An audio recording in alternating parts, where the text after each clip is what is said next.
Good morning, everyone. Good morning. A good, very good Monday morning. Because today I have a day off work. So I figured, what would be a better time? What would be a better thing to do in my free time than jumping back into another art stream and do some illustration for you um, this morning. So I hope you grab yourself a cup of coffee or tea, whatever floats your boat. Um, and I'm just going to jump straight in because today's illustration is a bit sad actually. It is one of the illustrations of the finale, the second season of the Singularian, and obviously in the state of war, people are going to die. And for those of you who are familiar with the illustrations so far and have read the books, know who this is. If you have not, then I'm not going to spoil anything. Let's just consider it a reason for you to dive into the story and find out. But here we go. I need to switch between my brushes because I worked on the Technomancer stuff yesterday evening. It was a lot of fun. We had MK Gibson on the show, on the stream, and we had a really cool conversation with people in the chat and managed to get some work in, so it was absolutely cool. If you've missed it, I think it's still available on my channel, or if you want, it is also available on YouTube. Go and look it up at youtube.com/sandybutchers. But yeah, yesterday was a lot of fun, and I figured I could just do a rinse and repeat today on a very easy Monday morning. If you're new to the channel, welcome aboard. Thank you so much for tuning in. I always appreciate it if somebody hits that follow button, but I leave that completely up to you.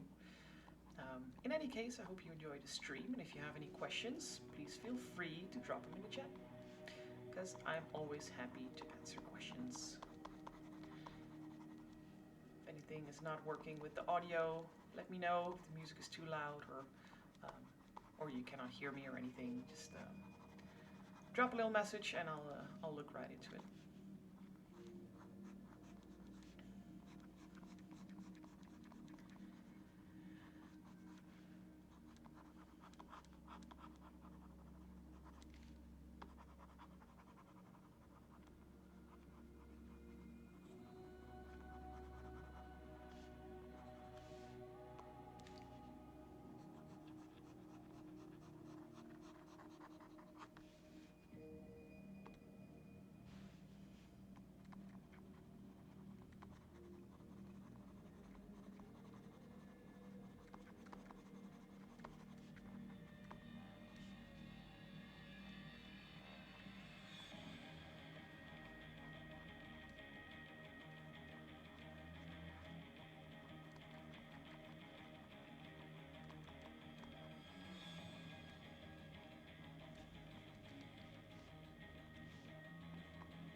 Now, after 2 years of working on Sovereign, I still love how everything is human about him except for his eyes.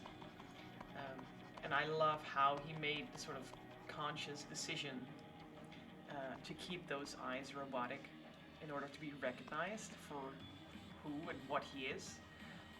Even though throughout the centuries he's lived, he has regretted that choice a couple of times, but I don't know, it is such a part of who he is. Like, even though he has the robotic eyes and he's pretty much robotic, like, period, he has become such a human character, and I think that is really what dragged me further into his character. You know, the longer I wrote about him, he's a great character. He's had an amazing development arc over the course of 2 years. And as a writer, it's always part of it is always sad. When you're finishing up a story and you're concluding a series or a book or anything.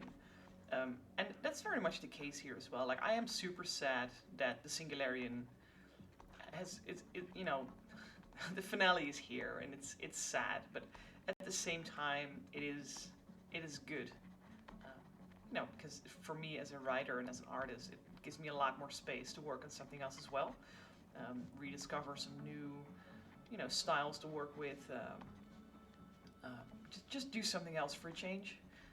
But at the same time, it's just sad. I cannot make it any better than it is. It's just very sad.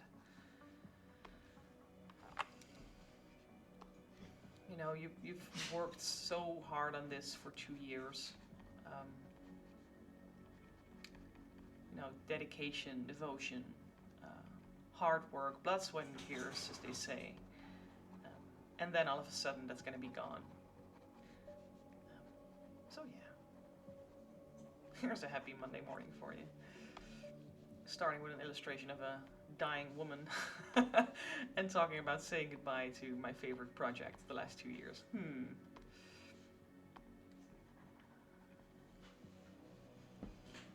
Alright, so we've got some basic outlines. Let's see if we can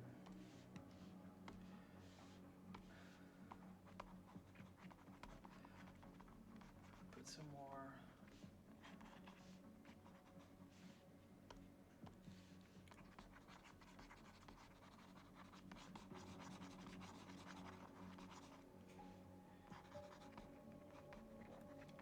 life into there.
now that I'm working on this, I do realize it's kind of funny how I'm very tempted to mix the styles up. And by styles, I mean the stuff that I do for Technomancer compared to the old stuff, the old style I used for the Singularian. Um, I'm much more tempted to go with the outline, like to let the outline do the work. Because that's what I'm currently doing with the Technomancer illustrations. It's very much based on outline, and the Singularian has always been much more focused on the shading work inside. And I don't know, like while I'm working on this, I need to correct myself pretty often already. I mean, and I even just started like 15 minutes ago. But I noticed that I'm using a different brush, clearly. But I'm trying to get the same effects as I do in the Technomancer illustrations, which is weird. It just kind of feels funny. But yeah. After this one, there are still 3 more illustrations I need to do. And then it's like a full wrap on the Singularian.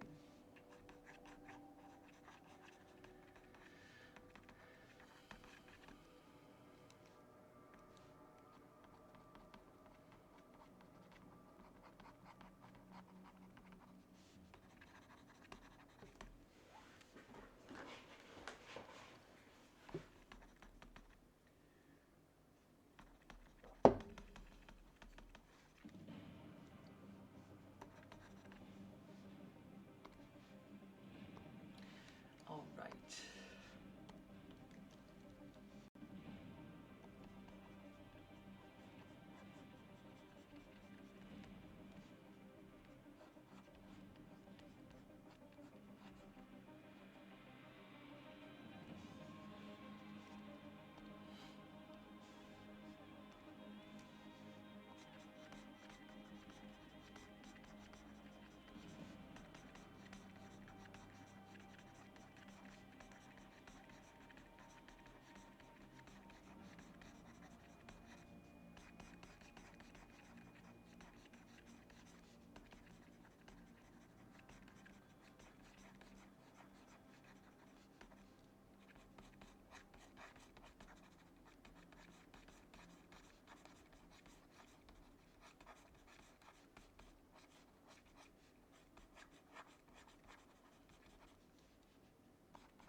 Just a very relaxed Monday morning illustration.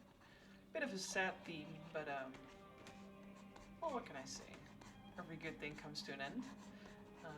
And you know, working on these final illustrations is kind of a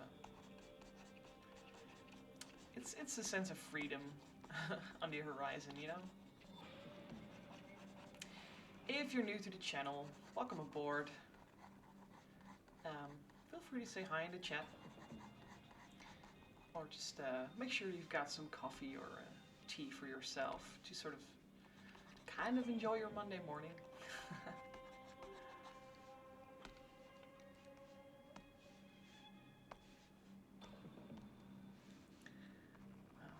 in any case, I hope you are enjoying the stream. It's a bit more quiet today.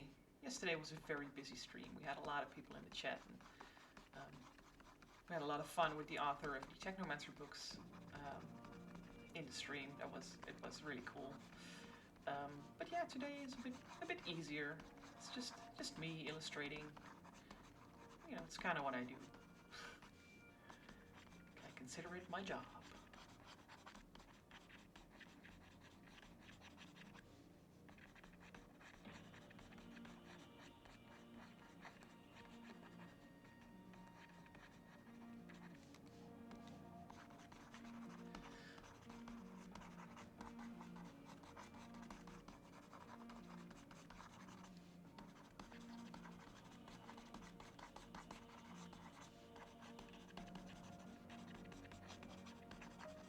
And since my day job is actually a day off today, I figured it would be nice to start the day off with another art stream. You know, get some creative work in there before the rest of the week sort of carries away, you know, what time we have left. So I figured I'd just dive in and get to work. While you are all, you know, taking it easy and waking up probably, of course depending on where in the world you are located, but I can imagine most of my viewers being somewhere here in Europe. Right, now let's get some texture in there.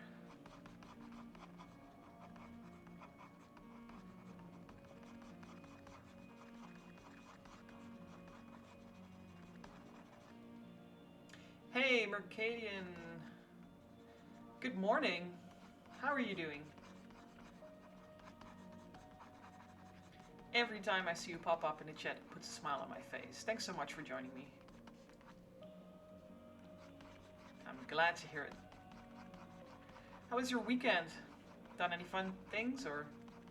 I mean, I saw you pop in the stream yesterday, didn't I? So at least that part of the weekend I hope was good.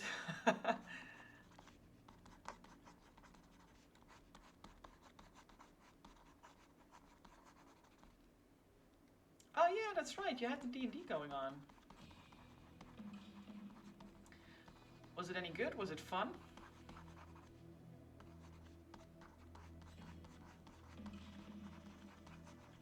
Did you do any particular storyline or story quest?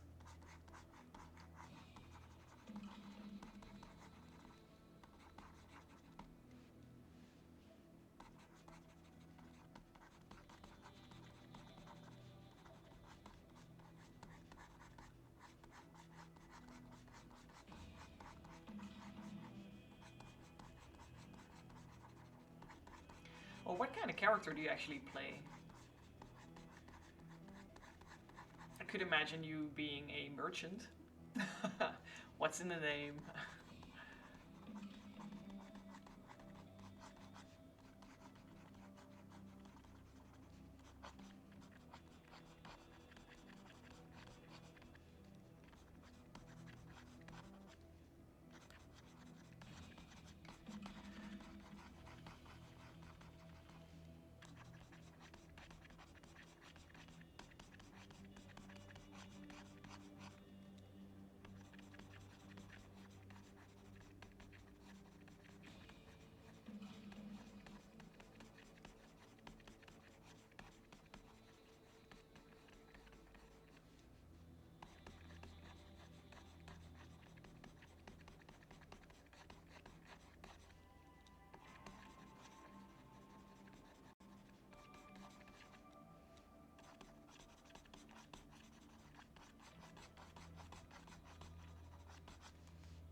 One PC met a swamp mermaid. Had a nice vending session with her, and the other had a surprise date. I'm a level 1 deep. Oh, that's right. Oh man, I need to really start remembering the stuff people People tell me, because I remember you saying you are a DM.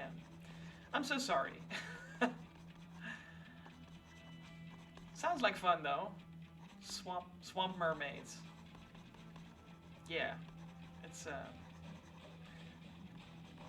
it's a nice little connection with the whole orc mermaid thing we came up last week. That session was a lot of fun.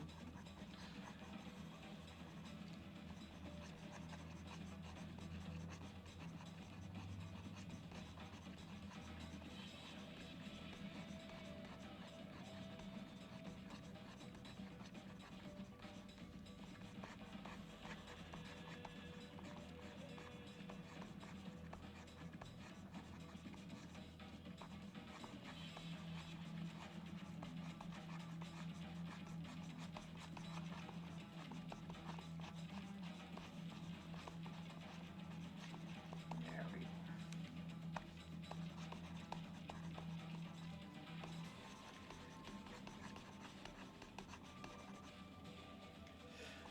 yes, you may ask who this character is. You are currently looking at Sovereign. And Sovereign is the main character of the Singularian book series that I'm writing, and that I'm actually finishing up this month. So this month will be the final, the final episode, basically, of a 2-year-long series.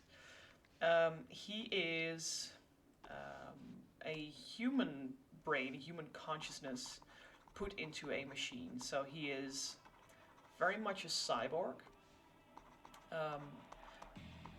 But the entire story is basically about his development back into a human being. So I guess you could say that the whole search, it might actually be about soul searching. Like, does he even have a soul? Like, he was born as a human, but then he continued to live pretty much forever as a robot. So does that make him human? Is he still one of us, or is he something else? Does he have a soul left?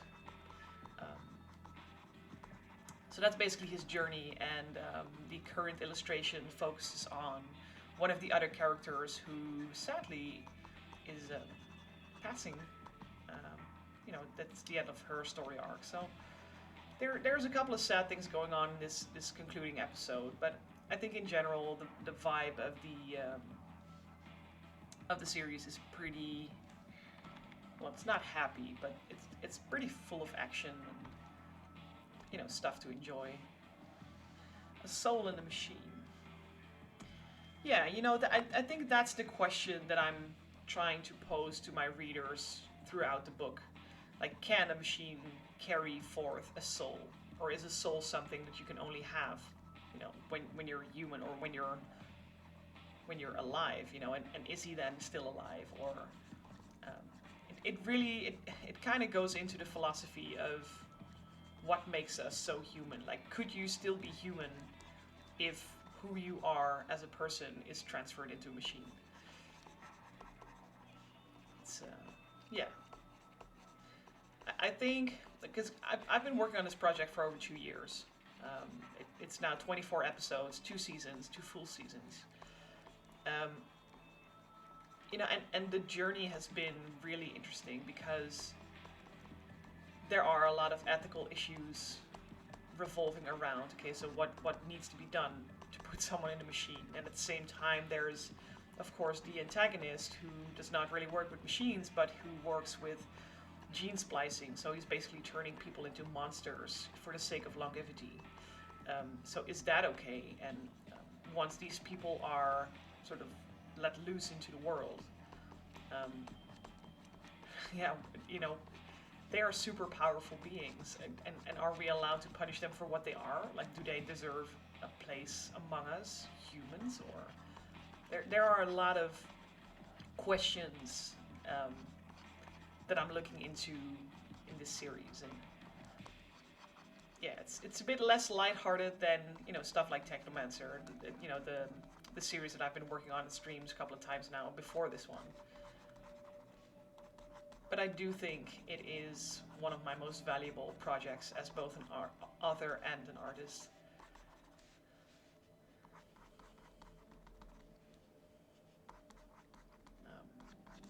simply because we are looking into such relevant contemporary issues as well.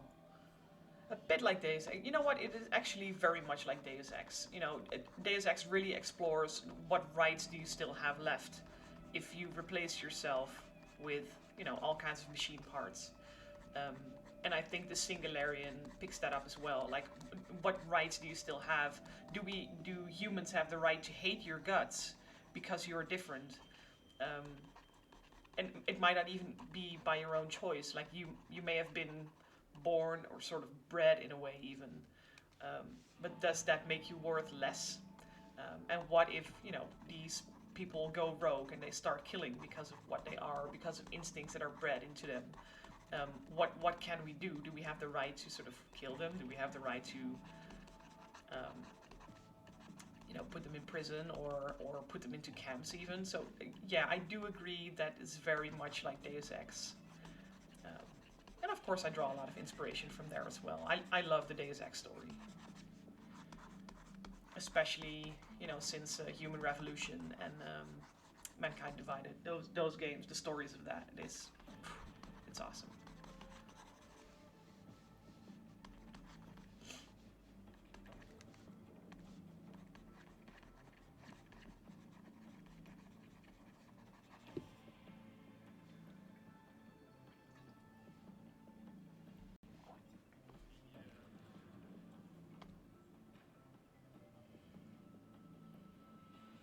Deus Ex is a goat for a reason?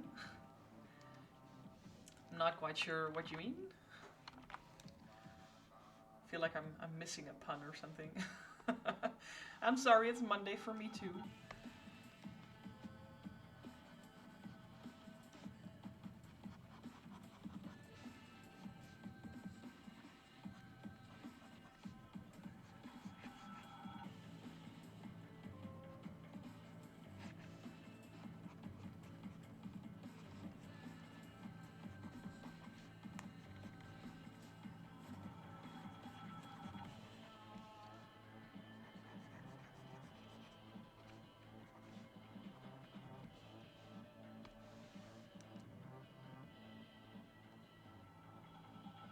Oh, sorry.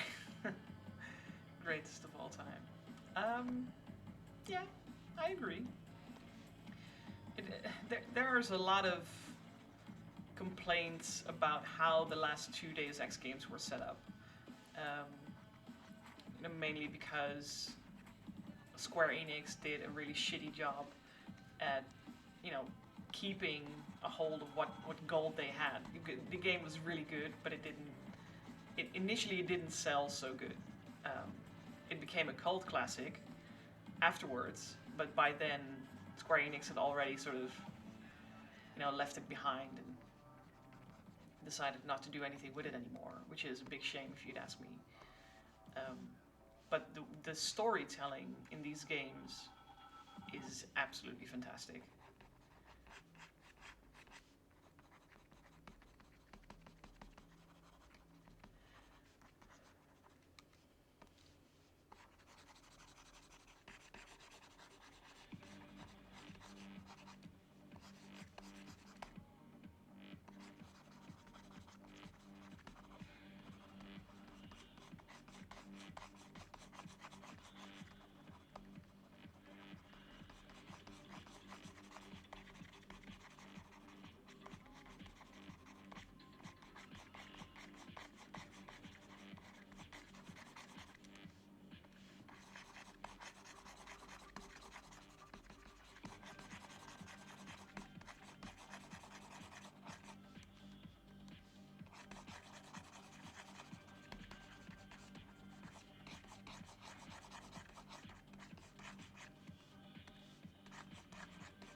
really hope that in the next couple of weeks I'll be able to keep up the pacing of the streams. Um, I've kind of feel like I'm in a very nice momentum where I can just stream at least 3 to 4 times a week. But with the whole holiday season coming up, and I've got a couple of other events coming up as well, so most of my weekends are pretty much gone until the end of the year. No, basically until the new year, um, which is not a very nice thing to me personally. Like I honestly I don't like it when I just look at my calendar and I see that I have no weekends left until like next month. Um, but I would really like it if I can keep up with the streams because I'm enjoying them so much.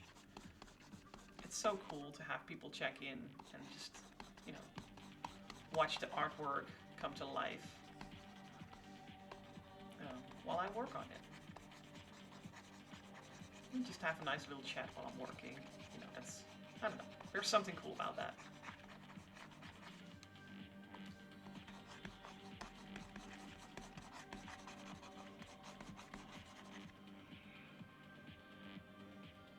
Magic Mystery System. Customize their most used spells. Ooh, that sounds very interesting.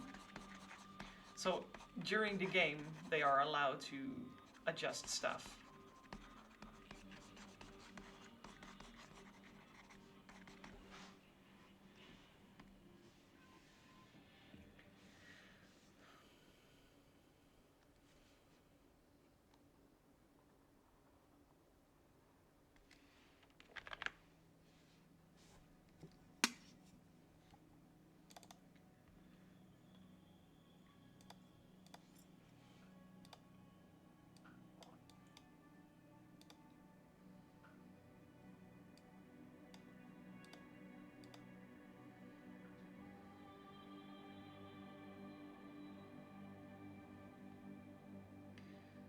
Oh my.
Have you ever read a book that made you cry? Just wondering. Some people can really get emotional while they're reading. I personally can't. Like I can laugh about a book and I can feel very sad about what I read in the book, but I don't think I've actually ever managed to cry. Um, but that said, I could imagine that this particular scene would be one that makes people cry.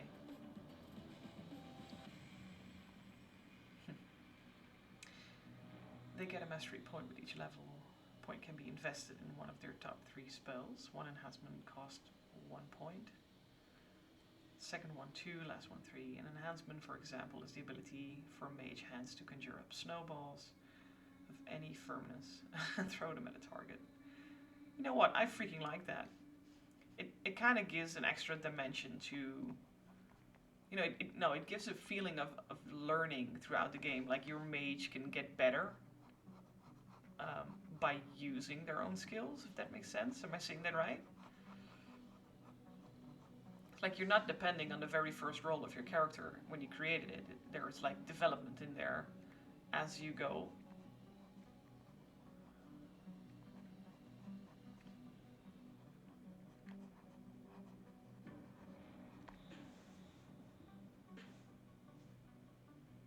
Takes place at a magic uni. Nice. Yeah, I gotcha.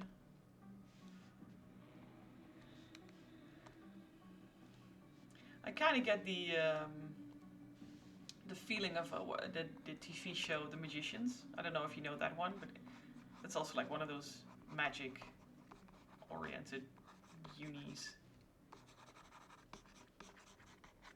I don't know, I enjoyed that series quite a lot.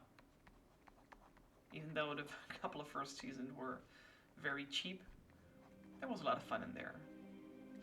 This narrative kind of reminds me of that.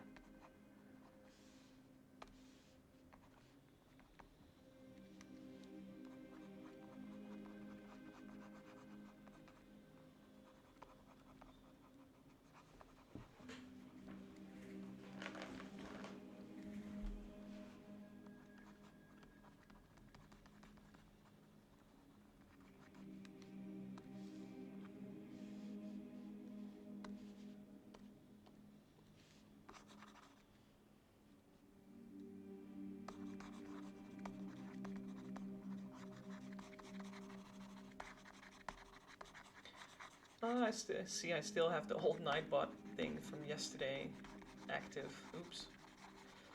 Oh well.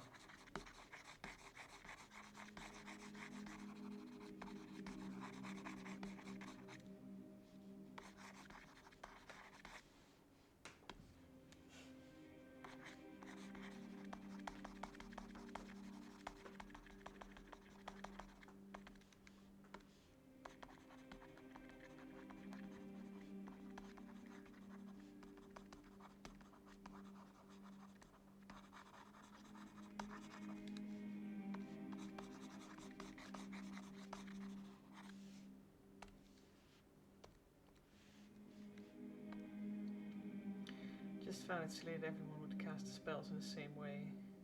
Be their first year. Or seasoned professor. Yeah, no, exactly. That's kind of what I was trying to say. Like, it gives you another dimension of development within your character, and I appreciate that. I like that. It becomes a bit more dynamic, if you know what I mean.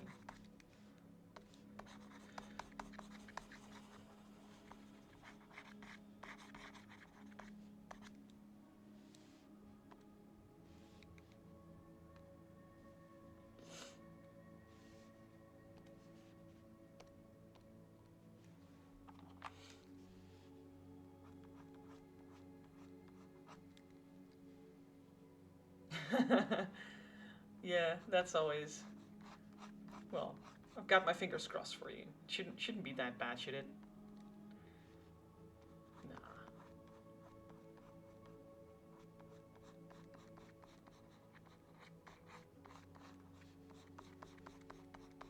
I mean, wouldn't you have already noticed if it's like a game-breaking change?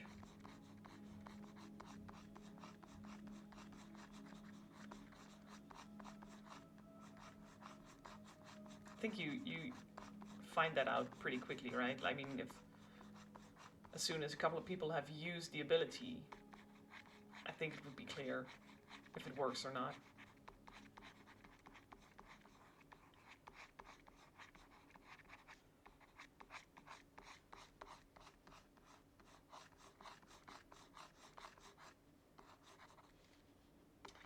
Yeah.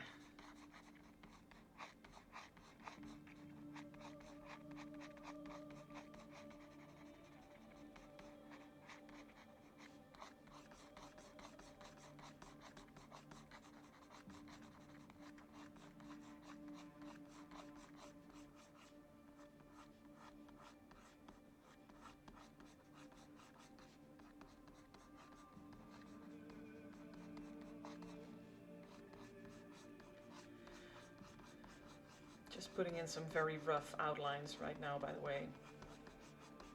Just to get the general feeling of what her hair is doing, how it sort of wraps around her head. But I think by now you kind of know my process, right? You know I always do the rough edges first and then start detailing as I go.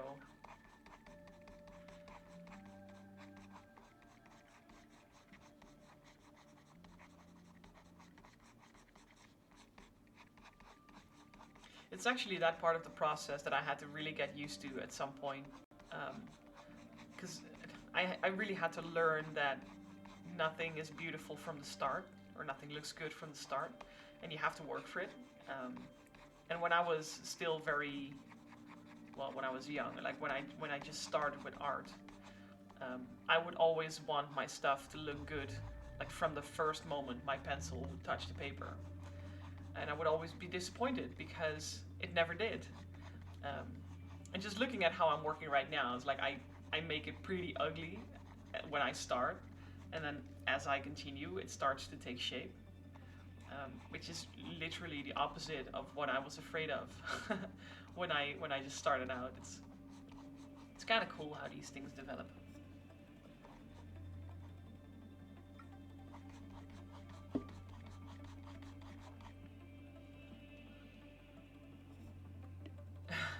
This ain't your first rodeo.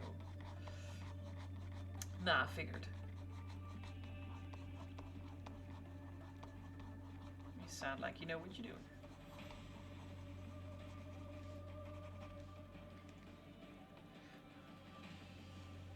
Art has to be carved out. Yeah, I like that way of saying it.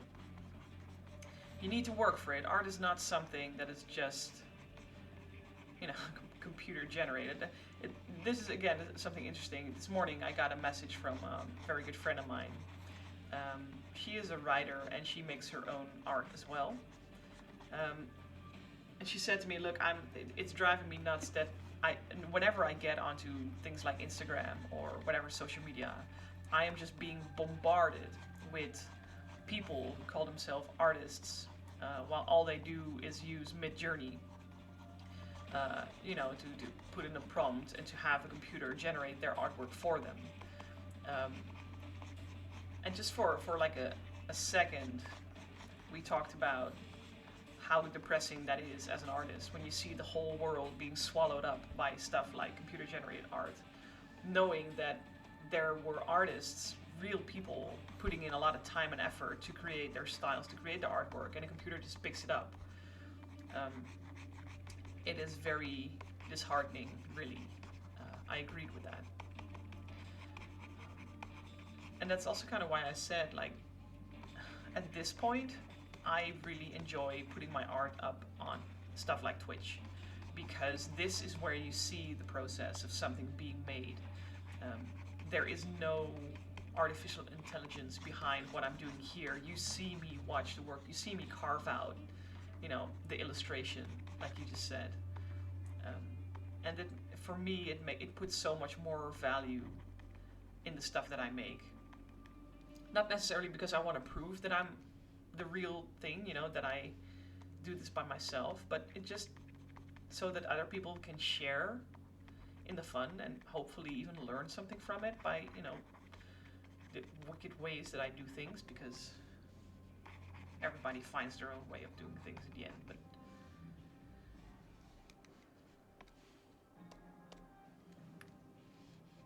But yeah, the carving process, I think, has become more important than ever, with computers just pulling up art out of their asses because it's what they were programmed to do, if you know what I'm saying.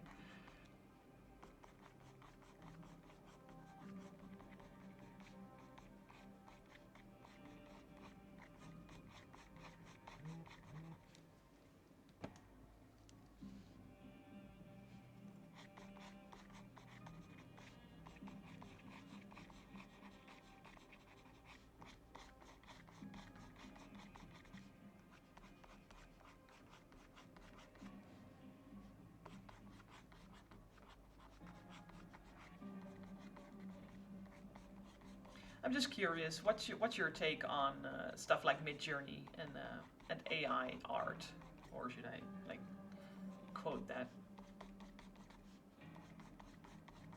Is it even art?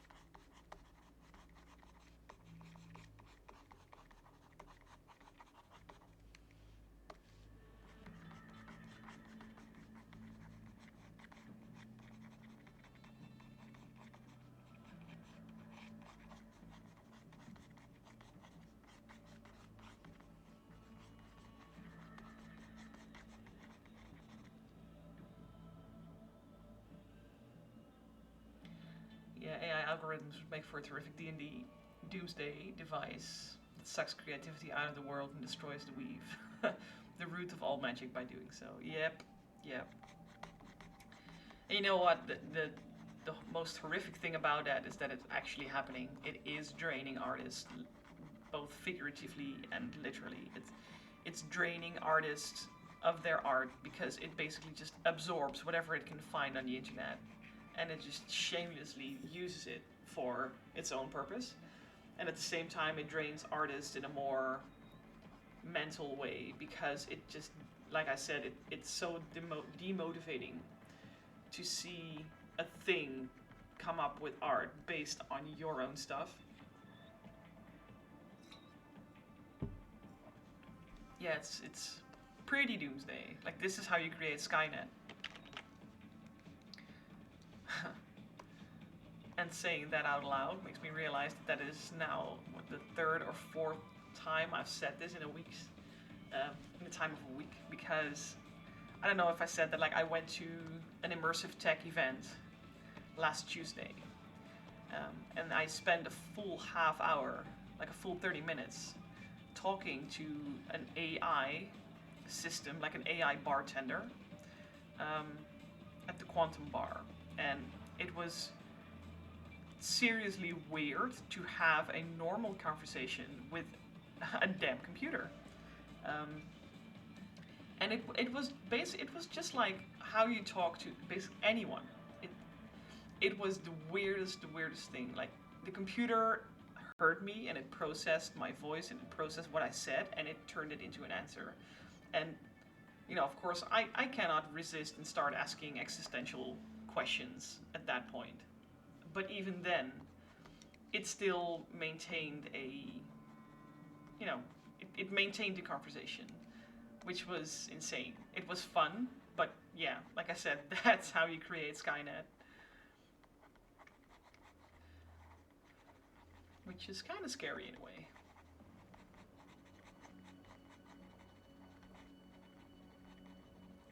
The thing with any form of AI is that it learns, so the more often it's used, the better it gets, or the faster it gets, the more complex it becomes. And just looking at stuff like Midjourney, that thing is gonna swallow us up whole because it's being used so often. Um, it could very well be on its way to sort of try and take over the art web as we know it. And that's why I said before, like, the process behind art is now more important than ever. AI art is like a vague art mismatch. Getcha. You can't see the art being made or be specific about what it's like, the whole point. Yeah, no, exactly what I'm saying. Like, the process behind art is, I guess, what makes something art. It's the journey towards the image you see at the end, rather than just the image. And I remember, it's kind of ironic because when I was in art school, my teachers would always say that, no, it's about the process, it's not about the product. And of course, being very young, I always just wanted to make something that looked good. I wanted to make something that looked pretty. But now I get a bit older, and stuff like Midjourney is making an appearance in the entire art community, and only now do I start to realize that they might have been very right by saying it is about the process more than the final product. Which kind of hurts, but at the same time, I guess that's a learning curve for me as well.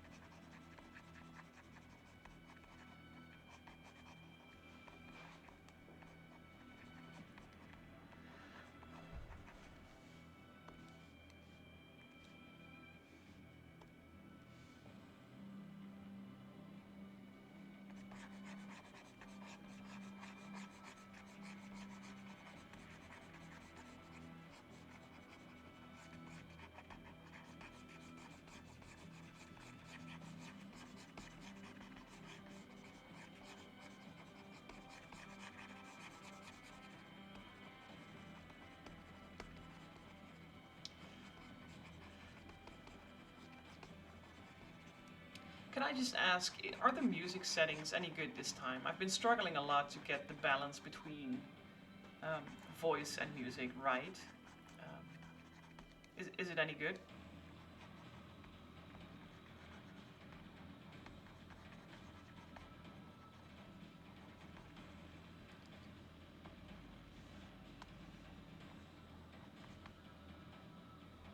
Treat. Thanks for checking.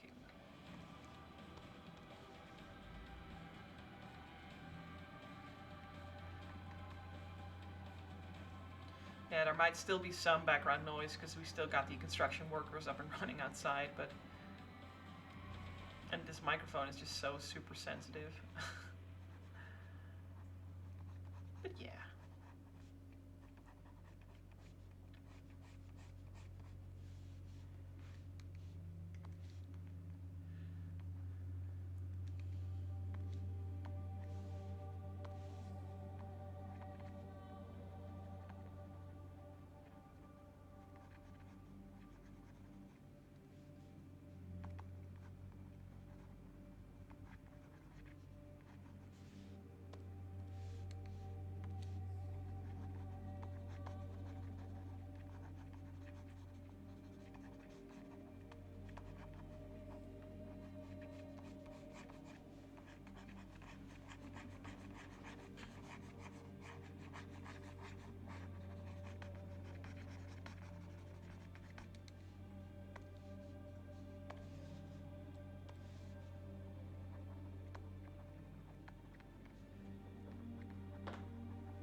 This drawing is actually so freaking sad.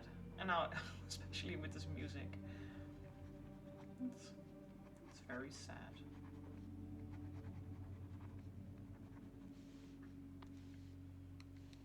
That looks a bit off like that. Gonna have to work my way around that.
How familiar am I with the Hunger Games? I am familiar with it.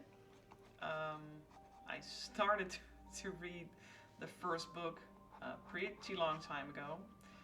I watched the first film and I decided it was 100% not my thing.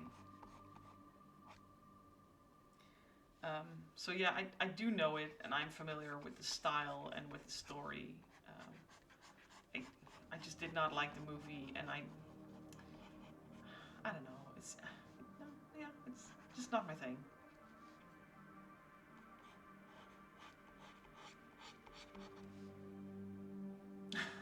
Never mind then. Sorry.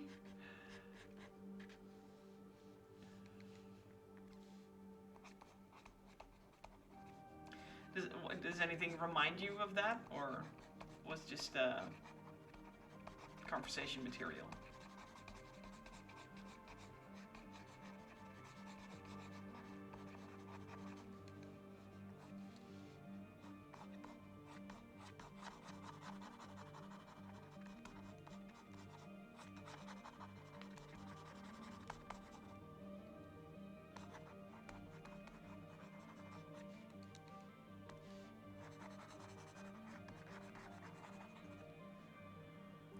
Fan fiction idea. Yeah, sorry, I may not be the right person for fan fiction for Hunger Games.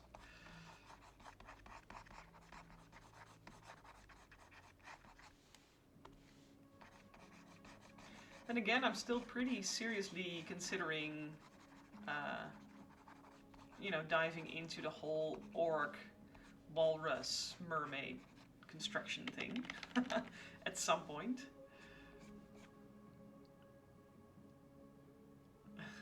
Just shared it too long, didn't read. Yes, go ahead. Of course you may.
We're getting somewhere. Let's need to quickly send someone a message.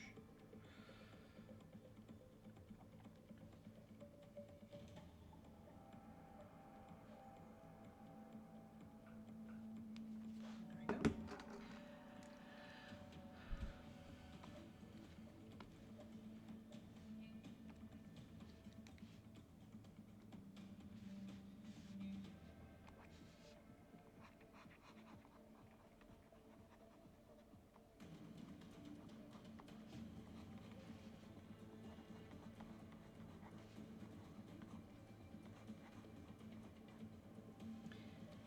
Hey, good morning, Envy.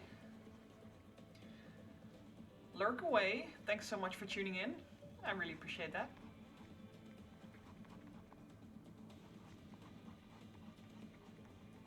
Hope you had a nice weekend.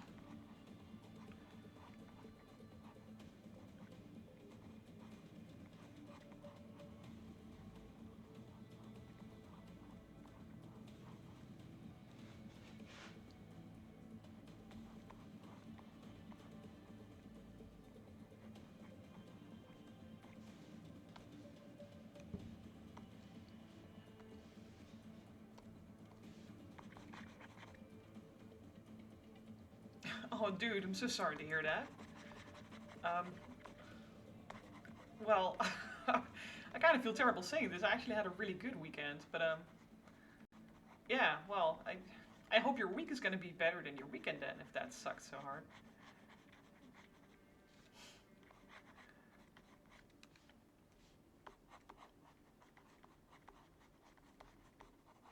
We should, I don't know.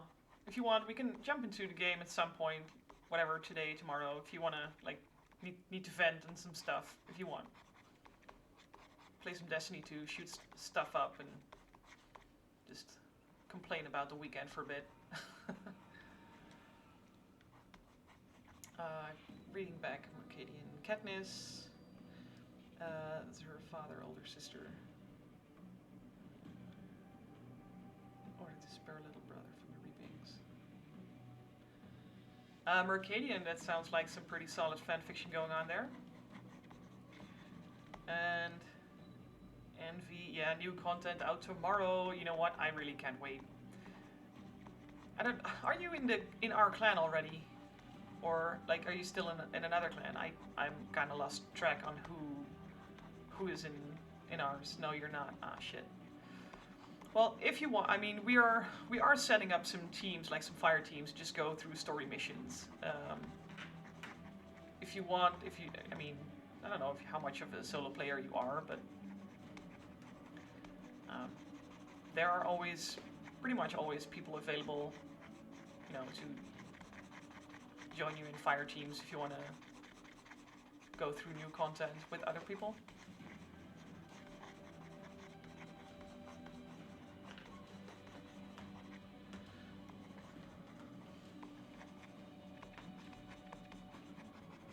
And this was totally not me recruiting you or anything. Hint, hint. Totally not. I mean, I totally was.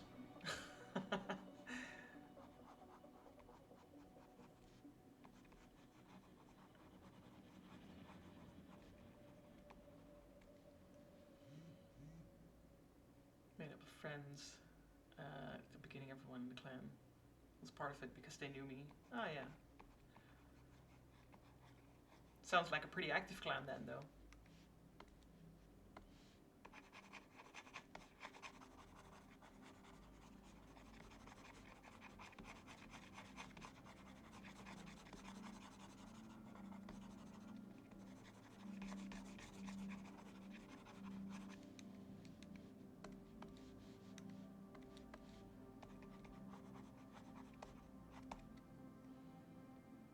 Making cliques with their favorites.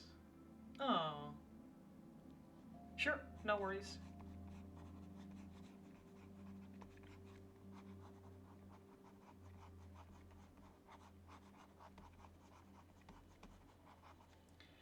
So Mercadian, coming back to your fanfic, is it something you would write, or is it or would have written, or is this like a particular art piece you have in mind?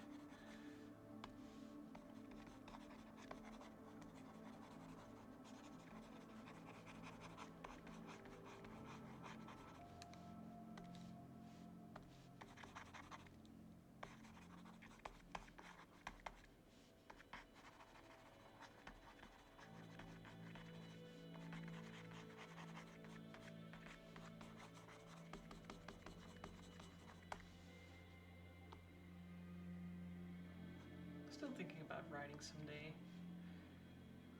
That's awesome.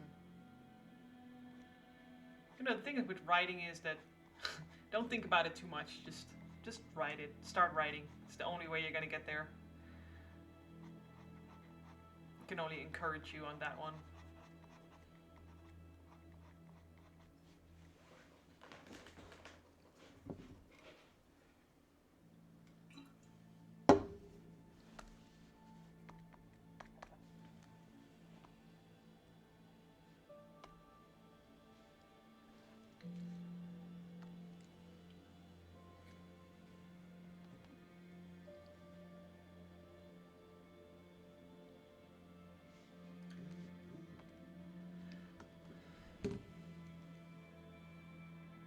The games are nice and all, but the districts and their culture are way more interesting. And that is true. And I think that was one of the things. Maybe that was one of the reasons why I checked out in the movies, um, because you could tell that there was a lot more going on within the story than the stuff that was being shown to us. Excuse me. And it kind of felt superficial to me because of that, which is a bit of a shame. But what can we do?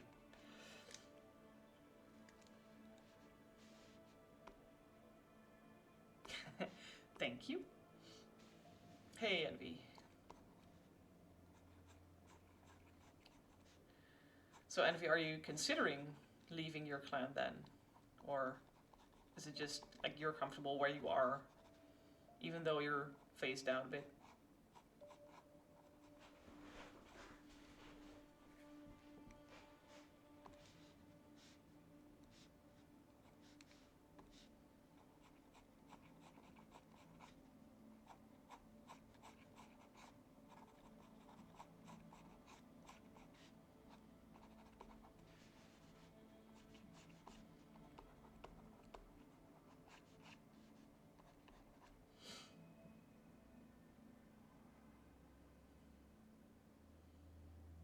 That's cool.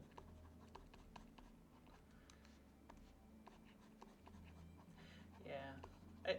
There's nothing bad about solo playing. Like, I mean, I was a solo player once, and I still do a lot of solo content, really. But for raids and end level stuff, I don't know. It's just really nice to have a clan, especially at some point your clan becomes your friend group as well, or at least that's what I figured. Um, it's just nice to have a bunch of folks around that share the same interest, or at least in one particular game.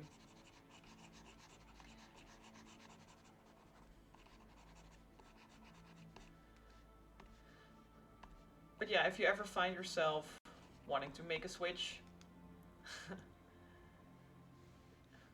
oh yeah, sorry, that's true. Well, time to make some new friends then. If you ever make up your mind, the doors to our clan are very open to you.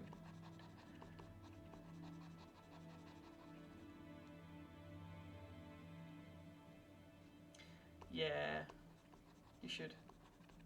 I'm a mod as well, by the way. So if you want, you can choose. You can talk to foreign. You can also talk to me. So look at you already making friends with all the mods.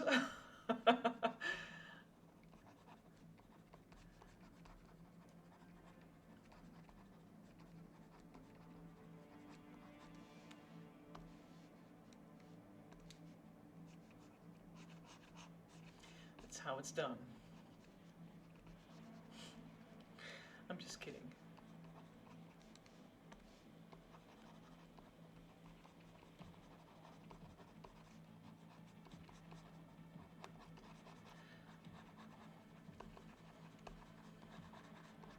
So did you pick up on any of the season 19 leaks? Have you read any? Are you into that, or should I keep my mouth completely shut in that?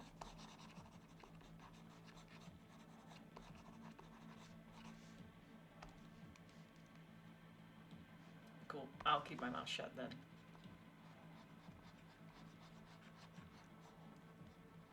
And even without the whole leak stuff, I really hope next season is gonna be good. I really, really do. I need it. I need the new season to be good.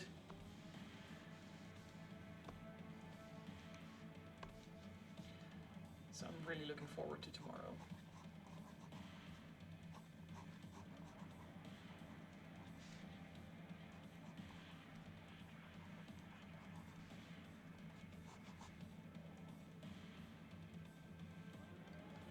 Oh yeah, but that's tomorrow as well, stupidly enough.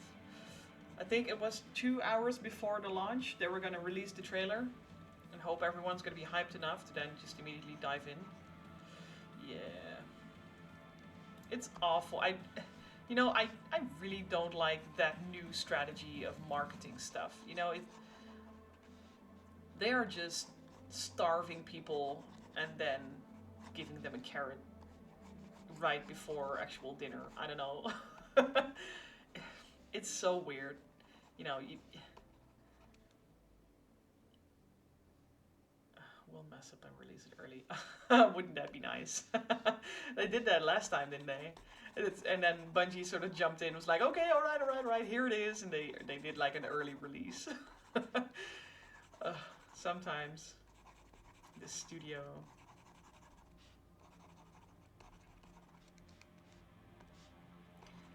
Sometimes I just don't understand the choices that they make. Like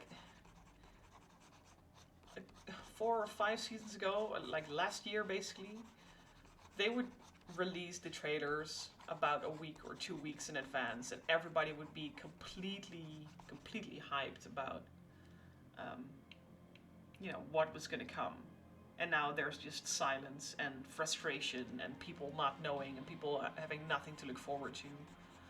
And it just seems weird. It's the main DLC. I get more hype for it. I get that. Um, but I could also see how the seasonal content sort of plays into that as well. Like you don't have to be super excited about that, but the seasonal content at least will give you an idea of the build up towards the next DLC. So if the seasonal content is gonna suck, I mean, what is that gonna tell you about the DLC that you have pre-ordered or purchased? What's coming next season? Uh, Dawning and a few side mission and a dungeon. Well, yeah, but I'm kind of assuming that uh, the story, like the overall narrative of next season, is very much going to draw into what's going to happen in Lightfall. Um, they have sort of built things up to a point where you kind of require the seasonal story to understand what the next DLC is going to be about. So again, like you don't have to be all in for the seasonal stuff, but I do think at least being aware of what that story is about is going to help you appreciate the DLC more or understand it better, I guess.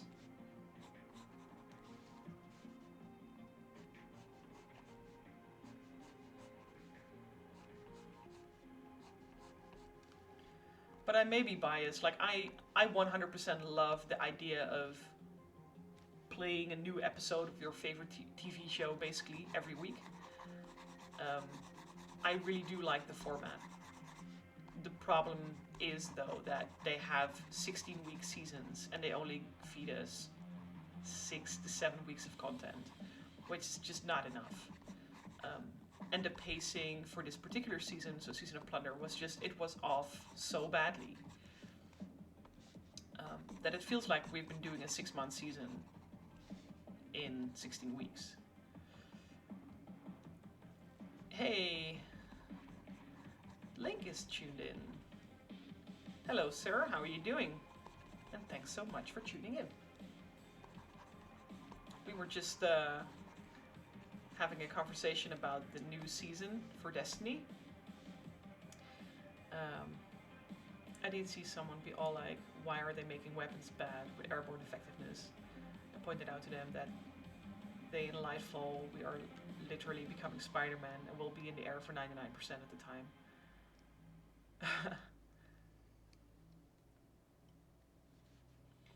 time. Probably. But then again, I mean, isn't it then also very much about timing and about how you implement things? You know, I get that they need a couple of seasons to tune stuff like that, so, you know, you want to start early with that.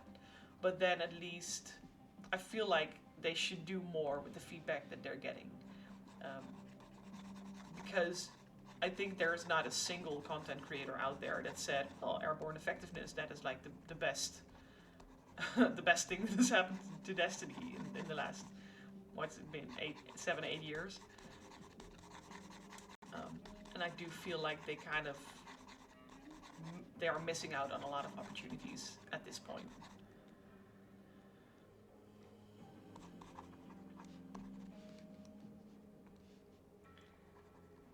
And it kind of makes me curious, like you said, NV, if people are going to be airborne pretty much all the time with the whole strand thing coming up, how game breaking is that going to be? You know, with airborne effectiveness breaking the current state of the game as it is. I fear for what's going to happen as soon as Strand enters the game. All hydrate, yes. Thanks for the reminder, Mercadian. I've got half a liter of tea right here, and it's almost finished.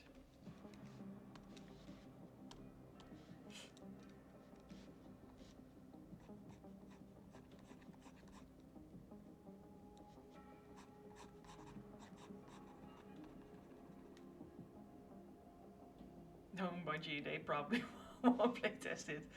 Yes, this is kind of why I fear. I think it was with the launch of Witch Queen when someone said, like, everybody is, booking their days off to play Witch Queen on launch day, and then somebody else said, just book the day after because it will be only then you'll be able to get into the server in the first place.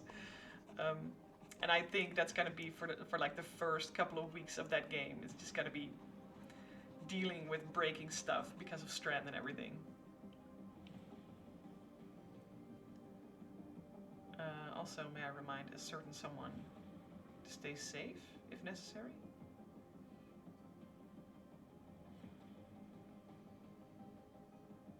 Oh, to save! Yes, a certain somebody, that is me. Oh, Mercadian, where would I be without you? Thanks for the reminder. Oh my god. It's still not in my system, is it?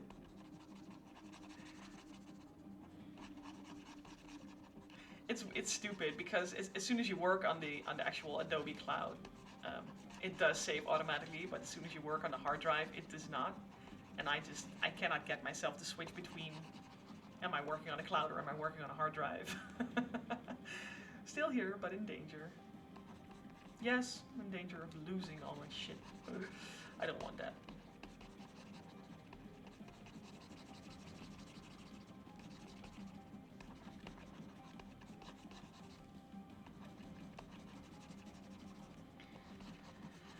But yeah, I saw Linkwall popping into the stream a while ago. How are you doing, sir?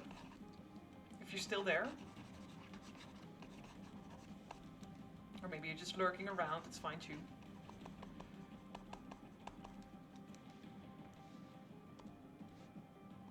There. You're good. Don't have anything to say about Destiny, sorry. No worries at all, no worries at all. Just wanted to know how you were doing, man. And I'm glad to hear you're doing good.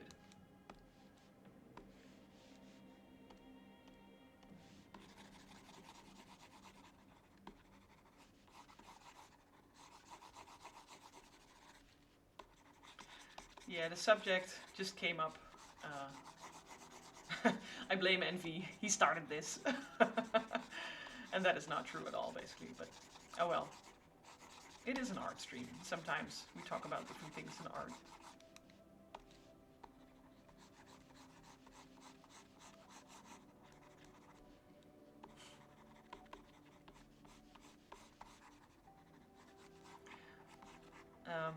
Link, do you what's your main game? Because I know you're a game streamer. Watched a horror video earlier about this woman that died from drinking too much water. Oh my god! It was a radio competition for Nintendo Wii over hydration. Oh my god! is weird and random, and why would someone drink so much that they would die? That's disturbing.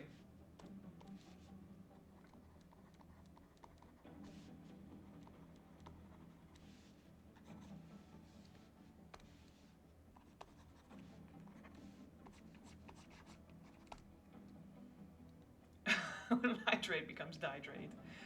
Yeah. Well said, well said. Such a stupid premise. Contestants keep drinking. The last to be wins. What the fuck, man? I don't know if anyone has ever seen the movie Idiocracy, but hearing these kind of things, I don't know, man. That stuff is getting more real every day, and I think that's the true horror of life, is having watched Idiocracy and seeing it become a reality. It's not a movie, it's a documentary that's yeah, exactly. Yeah, you understand. It's awful. I think last Saturday I went to the movies in the cinema, and there was this commercial. It was super weird. I don't even remember what it was about, but the way it was set up and also with the graphics, like the way it looked, it was 100% how they visualized that in Idiocracy, and then I actually called it out. It was like, dude, this is Idiocracy becoming real. President Comancho. Spirit animal. Not mine though.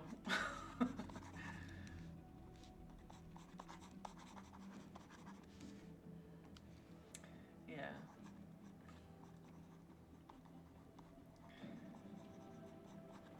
A couple of months back, they actually released a documentary on the whole movie,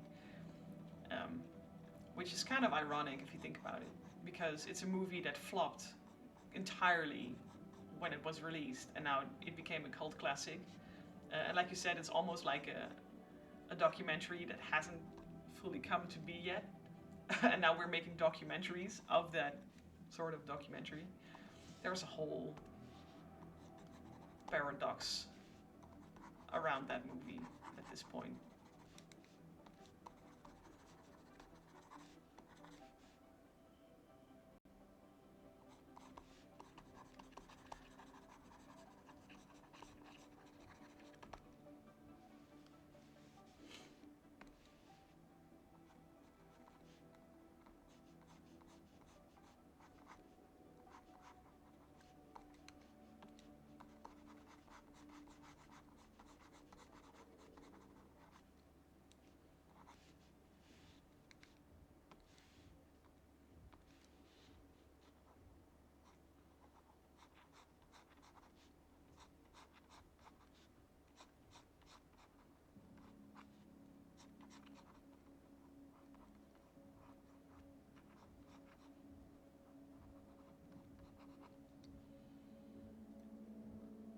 Wasn't a fan when it came out. It wasn't until it started becoming truth that it became a top tier. Yes. And I think it's a sign of you being an intelligent human being. The fact that you have learned to appreciate that movie because you saw it become reality is a sign that you are intelligent.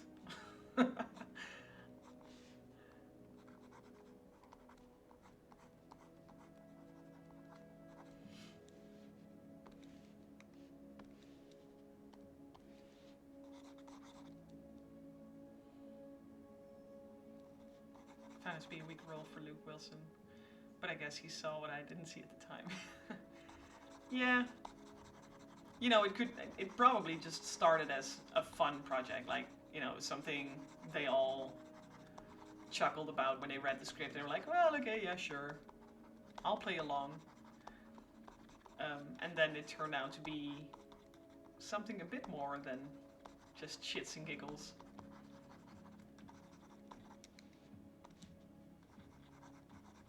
I mean, you have to sort of appreciate that about that movie. Because in no way did that film ever take itself seriously. it just didn't.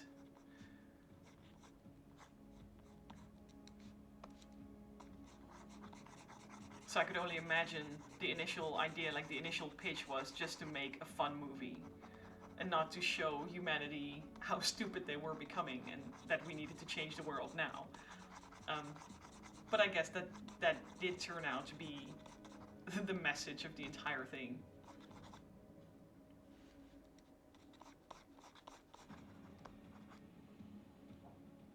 It has electrolytes. Yes, I still say it the same way as well. When we're watering the plants, I still think that was one of the more the most brilliant parts of the movies when they realized they should not feed Red Bull to to freaking crops. But it's got electrolytes. Yeah, no. And again, that is also like this very awkward truth because they are adding stuff to the water to make stuff grow. Like, I don't know. I don't know how it works. Like, I don't want to come across as stupid or anything. But I do know here in the Netherlands, in greenhouses, they water plants with stuff that, like, they have added stuff to the water to help the plants grow. So I suppose in a way you could say it has electrolytes. Nitrates, yeah. Probably.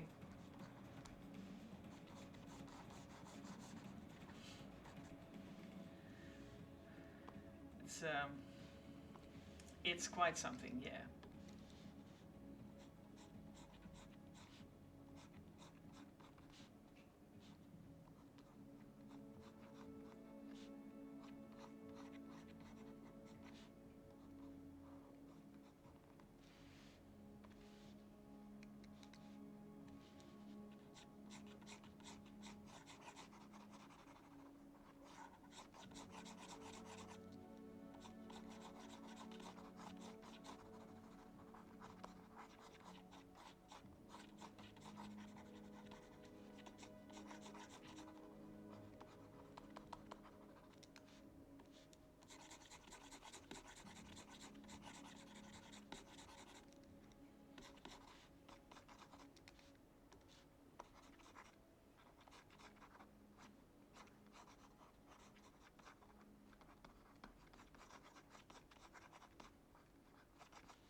You can, sure.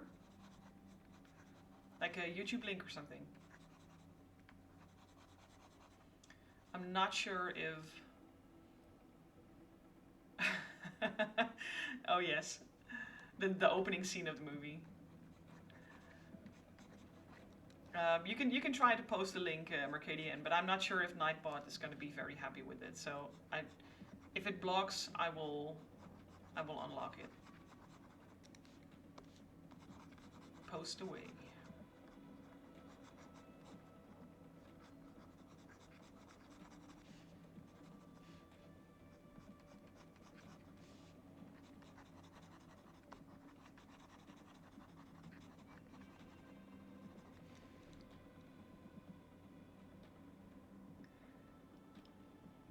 Desmac, good morning.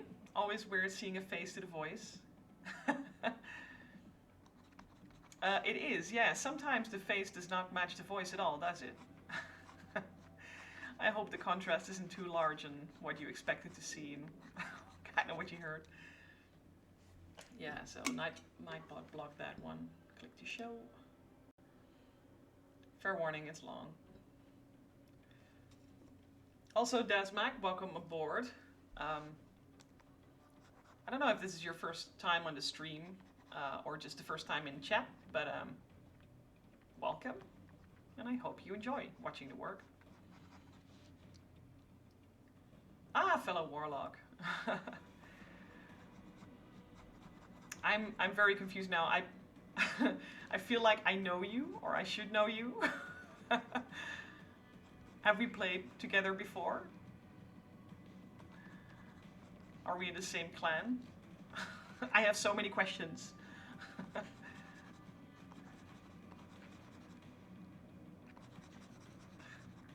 That's a lot of yes. Yay, Warlocks for the win! So Desmac, who are you? I need to know.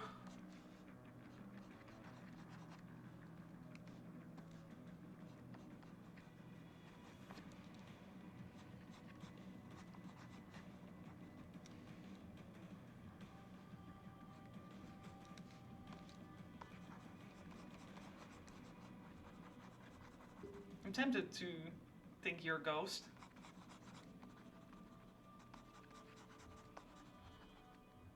Ah!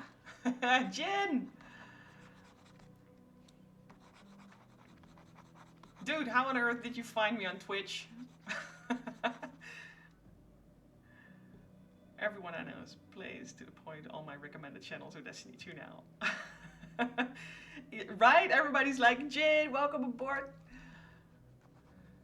Dude, it's so cool to have you here.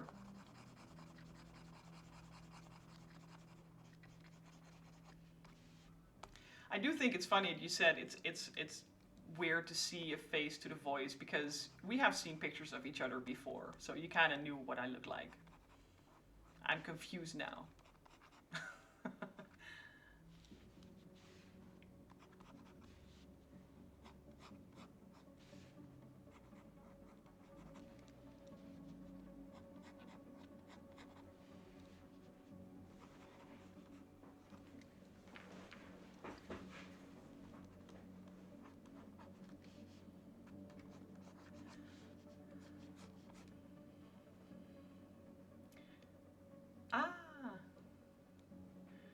Okay, that's true. True and true. Discord betrayed me. But yeah, it's all good. I'm just very happy you joined us. And it looks like chat is very happy to see you too. You're so popular. You're such a popular guy, Jin.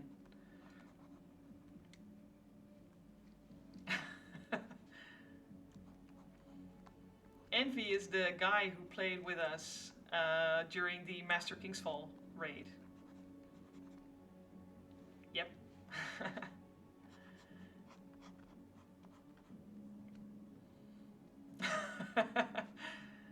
It's not. People are fighting over you to have you on their fire teams, Jin.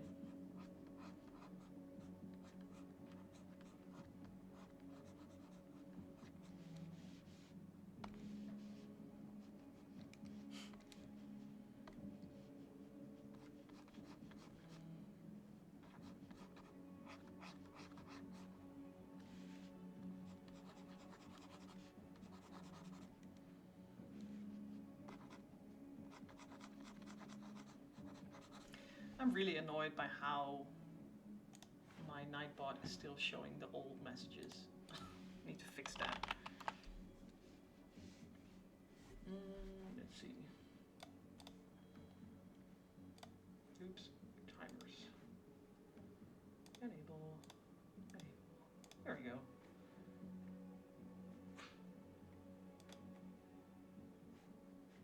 That's better. So, Jin, sir, how are you doing? Recovering from a weekend hangover? Or is it not so bad?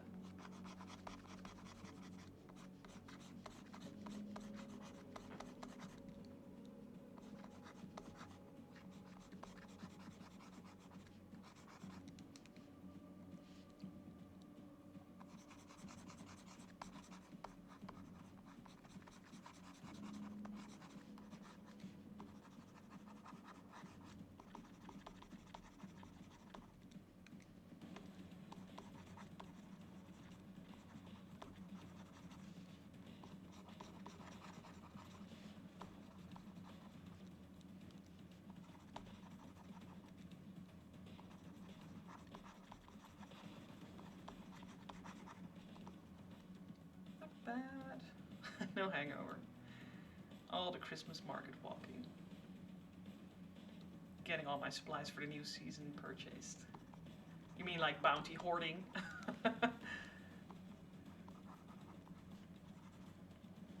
Kicking button trials and outriders. Yeah, I have not looked into the trials part of Outriders.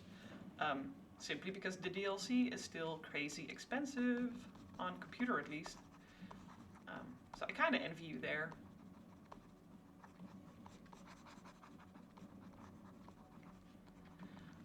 Because it does look good and you do get a lot of really, really cool loot.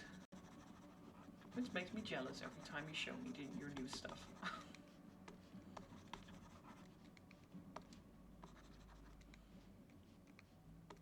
Also, Jin, if you like, please hit that follow button because it would help me out a lot with getting the keeping the stream up, you know, and the channel running.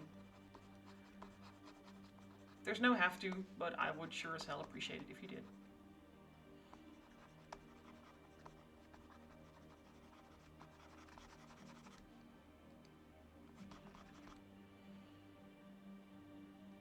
Sneak energy, drink power food, silver. Obsessed with destiny. Yay! Thanks for the follow, man.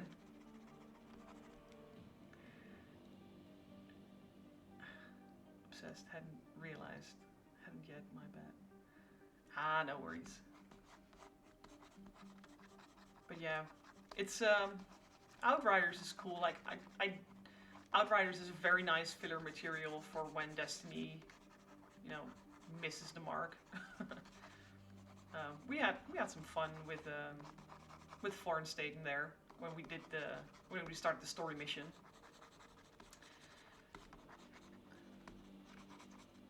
Almost make me wanna say that I hope the next season is gonna suck as well because we'll be able to go back into Outriders. But at the same time, I'm hoping so hard that the next season is gonna be good. But yeah, I spent half the morning in that conversation with Envy already.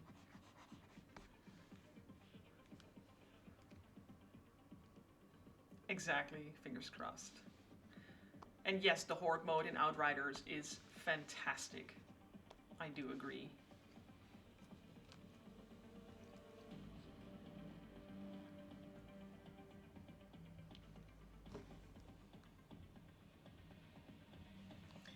Alright, I'm gonna have to mute for a quick second.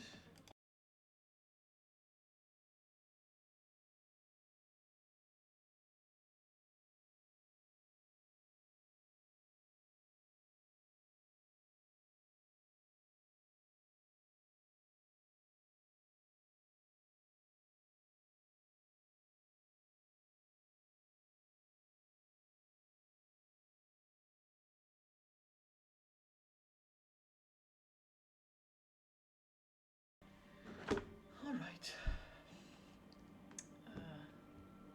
Funny, I just got a text of a friend of mine who was gonna come over. And she just sent me a little voice message that she's having some problems with early dementia and she forgot what time she was going to be here. Even though we set this whole thing up like yesterday, so Jin, you're not the only one with a spongy memory.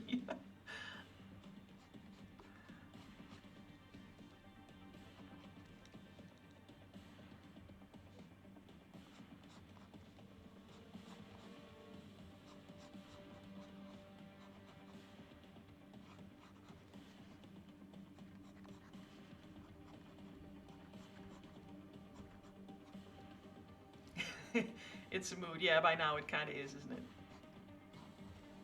Sometimes I wish I could forget things a bit more easily. I tend to hold on to stuff for way too long.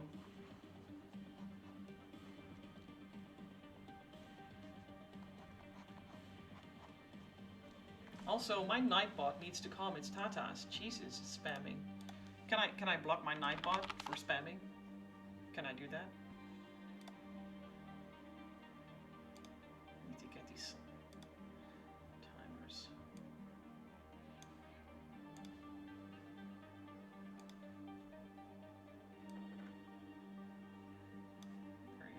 That should be better.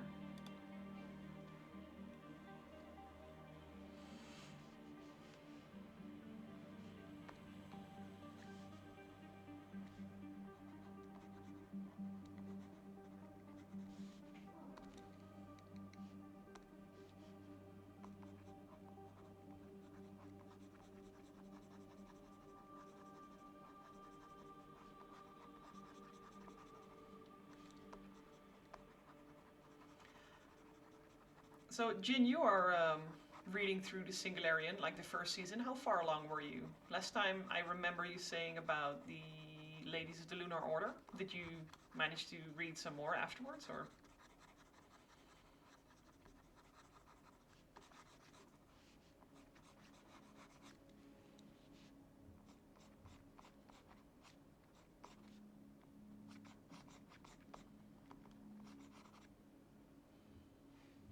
Nice. Chapter 9 is I Sovereign, I think. If I remember correctly. If I remember my own books. Oh man. Speaking of sponge memory. I guess I can't forget anything except for the stuff that I've actually written.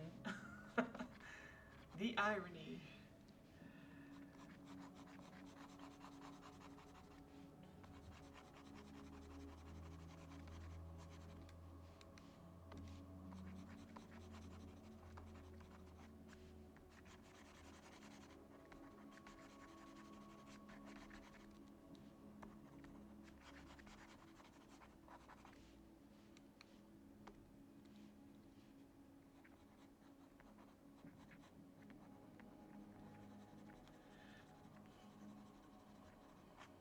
Yesterday evening we did a pretty cool stream with Gib in there as well, because he's obviously the author of the next series that I'm illustrating, which is not the series that you're looking at right now, by the way. But we had a crazy amount of fun just laughing about the whole story and the way Gib and I work together as author and artist duo, sort of. And how random it actually was that we met over a Facebook group and then found out that we both played Destiny. And I think just even looking at the chat today, this whole Destiny thing, it has so much influence over the stuff that is going on, at least in my life. But looking at your responses, it also takes up a very big part of your lives as well, for at least a couple of you. And I, just thinking about that, it's great, and at the same time kind of scary that, you know, something like a game can have so much influence on the way life takes form at some point.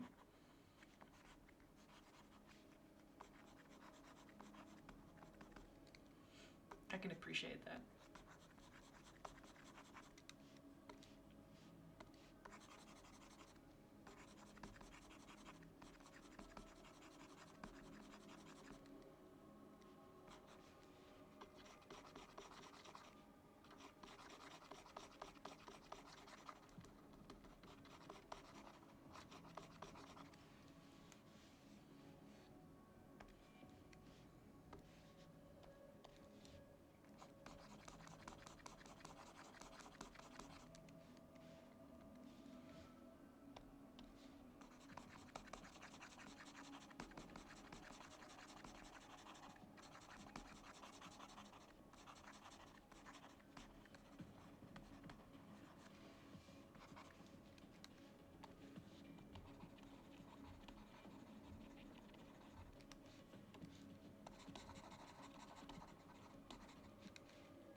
Always fun to chat with Gib. Destiny does keep me sane. Generally glad to have found the clan. It's really good on a rough day. It's just boot up Destiny Discord, see who needs a spare pew pew. Yes, I 100% agree with that. And I think, you know, I think that is really what makes our clan the way as good as it is, because we are all mainly there to have fun with each other and to I think we are more of a social group than we are actually like a die-hard gamer group. Like the social part is at least as fun as playing the actual game. You can just whatever run a bunch of public events with a couple of folks on Discord, and it will just be the same amount of fun, as when playing high-level content and do the really sweaty stuff. So I totally agree with you.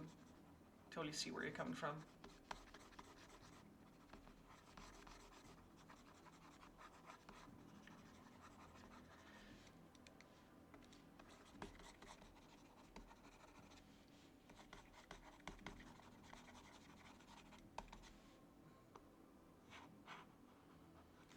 Alright, let's see if we can pound some color into this.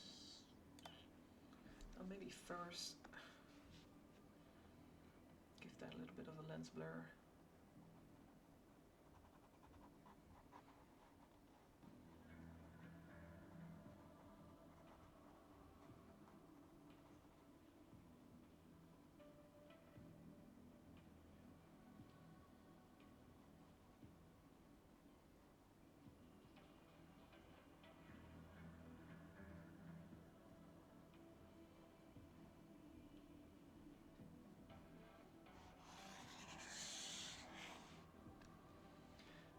Go.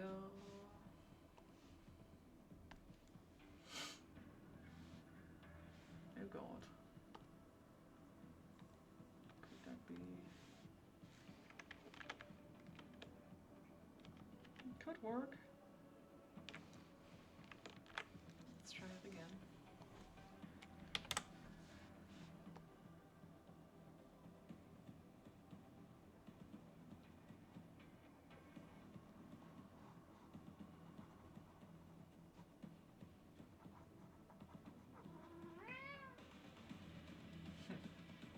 I've got a cat incoming who wants to say hi. Hope she does not jump on the tablet because that would really piss me off. Oh, and she's off. Poor kitty. Total neglect here.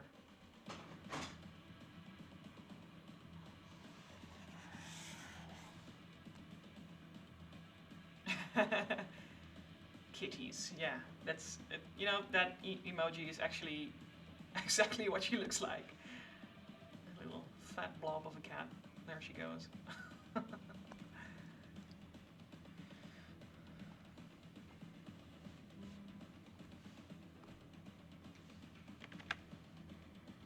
I'll take that. Arcadian, aren't you proud? I just hit the Ctrl S to save my file.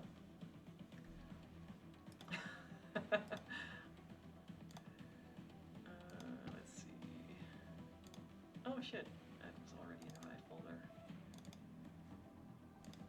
Demise. Black and white. Let's punch out a color gradient. Thanks, Mercadian.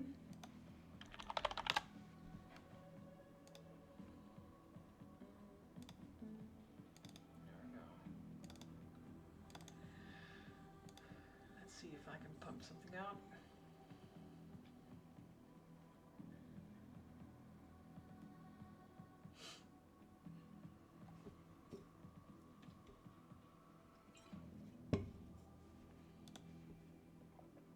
Oh, that works out beautifully. There we go. Oops, that is definitely the wrong key. There we go.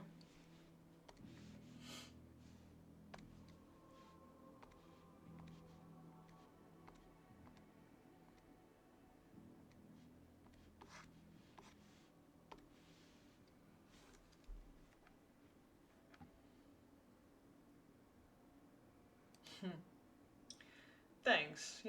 I'm glad to hear you enjoy that. It's something the whole process of the artwork has been pretty much as important as the actual story since the beginning. I've been posting a lot of like time-lapse videos on my YouTube channel, like ever since I started working on the Singularian at the start of 2020. But I did feel at some point that YouTube was just not my platform. Like I do not produce enough art to keep the algorithm in my favor. And like since last month, I went over to Twitch, and already I feel like my work is just being appreciated by people, and people are actually telling me that they enjoy watching this kind of stuff. Um, so Twitch is definitely much more my vibe, at least at this point. There was something I wanted to do with this. What did I want to do? Oh yeah, shit, I still need to make them bloody and gory.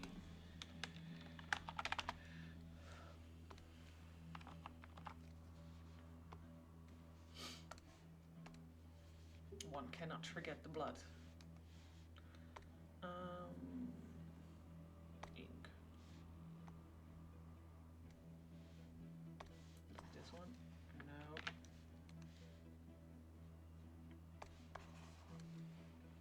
That's better.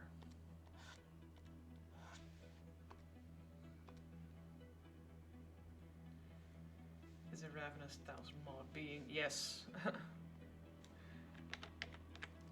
I agree, Mercadian. It's just, you know, the algorithm in YouTube just wants you to keep on producing. It's like quantity over quality, and that is just not how I work. I am not capable of doing that.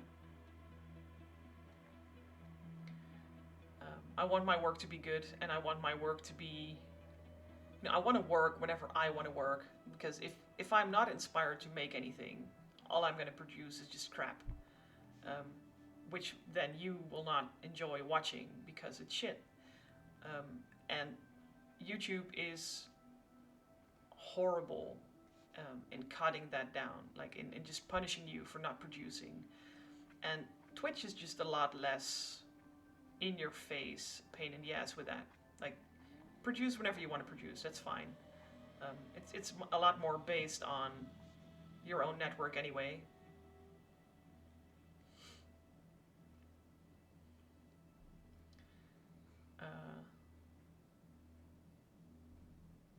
But we think you have one mouth. But we only have one mouth. True. And you know what? The interaction with your viewers is just a lot more interesting here, because on YouTube you do not have any interaction, only afterwards. And I have to say that I really like the fact that I'm just doing my job. I mean, I'm working. This is just what I'm doing. But at the same time, I'm having a chat with a lot of cool folks, and I get to meet new people, and that is just something that does not work on YouTube either. So yeah, that's something else I really appreciate about working on Twitch.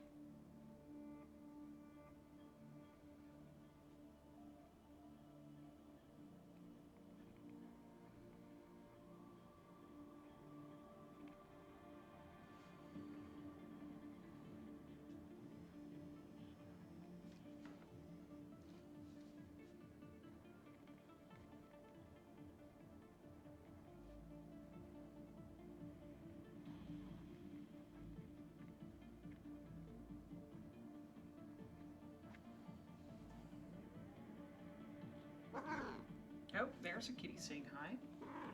What are you doing? No, no. Why? Why? You're making a mess, girl. Don't do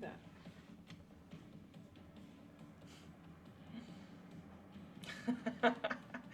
Yes, the fluff, and instantly she pushes over my tea mug and stuff, so it's not ideal.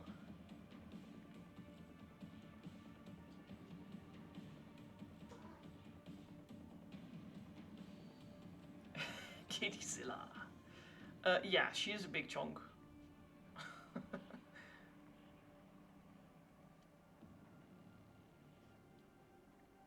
When she was little, we accidentally fed her like super high protein um, like dry food, and she got really big because of that. She's not necessarily fat. She's just big. She's a big kitty.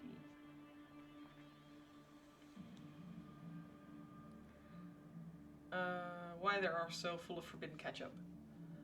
Well, this is the final scene after they are about to, well, they have just beaten the bad guy. And this woman here, her name is Gila, and she just linked herself up to a computer. So she plugged a cable into her wrist, which is why there is a lot of forbidden ketchup over there. And they both just got out of fight, and she is about to die in his arms here. So yeah, there's some ketchup going on. It is kind of necessary though.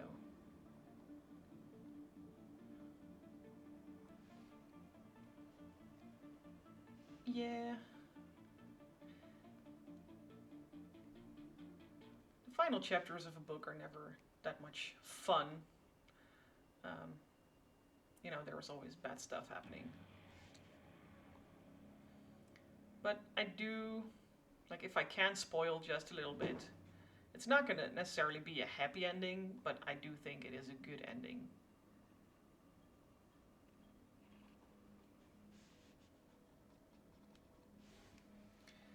There we go. Is this the right layer, though?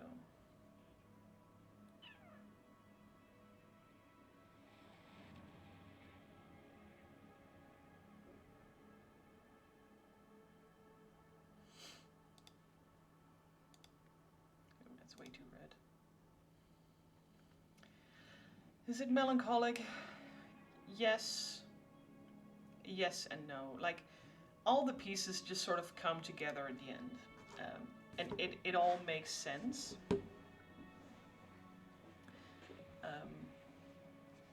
Which I think that is the reward of, of this story, is the fact that it all makes sense. Like, you spend 2 years going through this story and, you know, unraveling the mysteries and solving puzzles and discovering things, and at the end it just comes together, and that's kind of what I like about the ending. Oh Jesus, that's the wrong layer.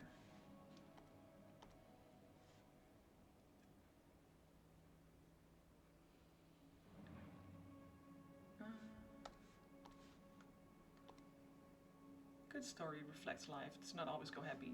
Exactly, that is 100% how it is.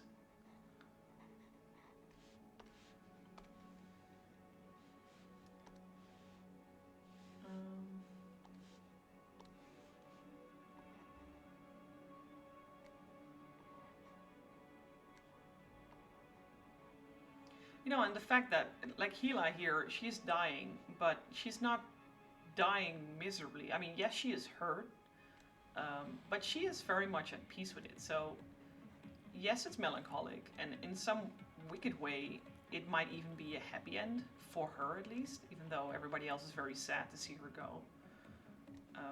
But yeah, it's like you said, Jin, like, sometimes it's not about a happy ending, it's about reflecting life.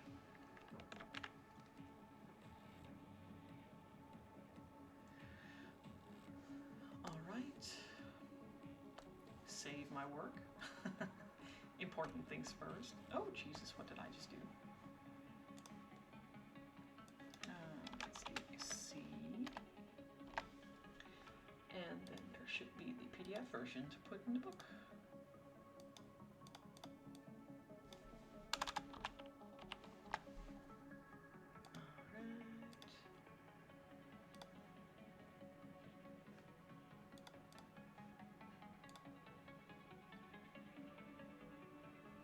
Alright.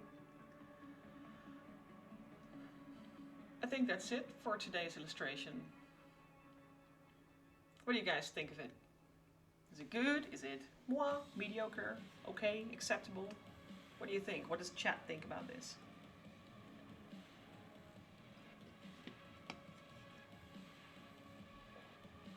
Human life is a trauma factory after all. True. Damn good as always. Thanks, man. I appreciate that. I will then be wrapping up the stream for today. Might have another one up on tomorrow, maybe on Wednesday. I need 3 more before season 2 is officially wrapped up.